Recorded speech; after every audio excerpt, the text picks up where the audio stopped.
स्वागत है दोस्तों आपका मेरे YouTube चैनल पे।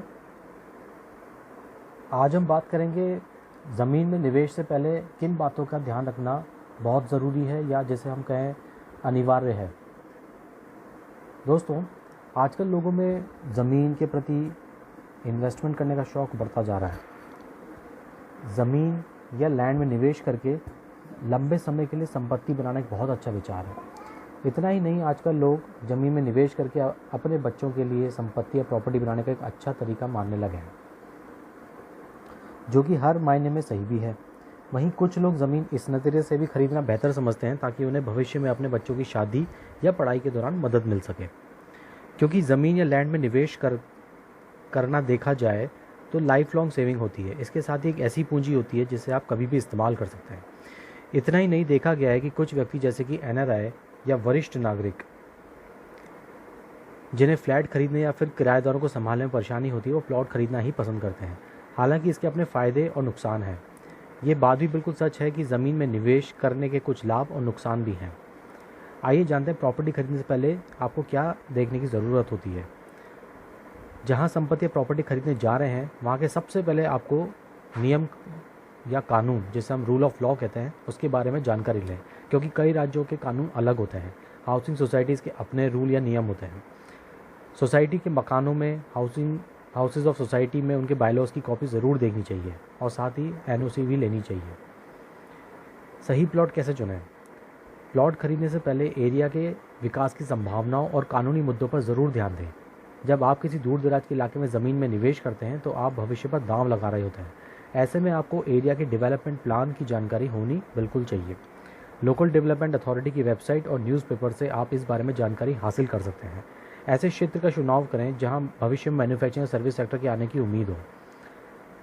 कानूनी मुद्दा, इस बात का अवश्य ध्यान दें कि अगर आप किसी डेवलपर से प्लॉट खरीद रहे हैं तो आपको इसका पता लगाना चाहिए कि उसके पास लाइसेंस और रजिस्टर्ड टाइटल है या नहीं है। आपको ये भी देखना चाहिए कि ज़मीन फ्री होल्ड है या लीज होल्ड है। अगर आप किसी अनअप्रूव्ड कॉलोनी में प्लॉट खरीद रहे हैं तो पिछले 30 साल की उसकी एटलीस्ट टाइटल हिस्ट्री ज़रूर से देखें। फिजिकल एस्पेक्ट्स, इस पर भी गौर करें कि मेन रोड या हाईवे से प्लॉट तक पहुंचने का रास्ता आसान होना चाहिए, क्योंकि कई बायर्स वास्तु का ध्यान रखते हैं। ऐसे में ईस्ट या नॉर्थ फेसिंग प्लॉट ही लें।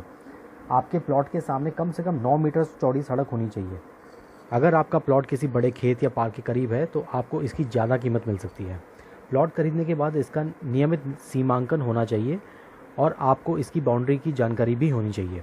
इसके चारों ओर दीवार खड़ी करना ज़रूरी होता है। कुछ जगहों पर डेवलपमेंट अथॉरिटी ये शर्त जोड़ देती है कि आपको इस अवधि तक प्लॉट पर कंस्ट्रक्शन पूरा कर लेना है।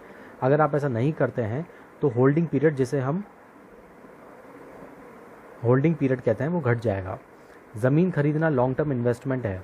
ऐसे में आपके पास निवेश के लिए 5 से 10 साल की अवधि होनी चाहिए। आइए जानते हैं कि किन बातों का ध्यान रखें जिससे आप ठगी का शिकार हो सकते हैं। नंबर 1, अगर विक्रेता पूरा का पूरा पैसा नकद मांग रहा हो। दूसरा, प्रॉपर्टी के मूल दस्तावेज ना हो, दस्तावेजों में किए गए साइन में फ़र्क नज़र आए।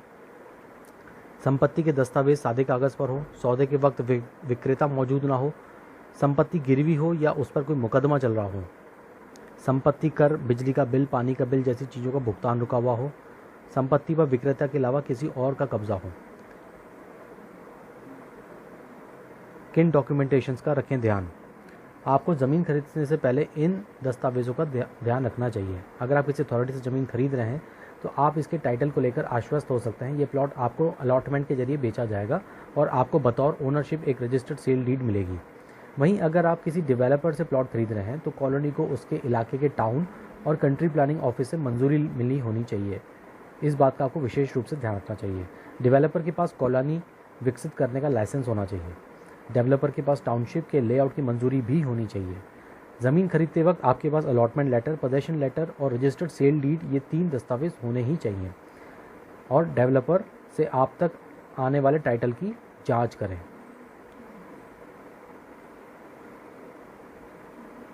धन्यवाद।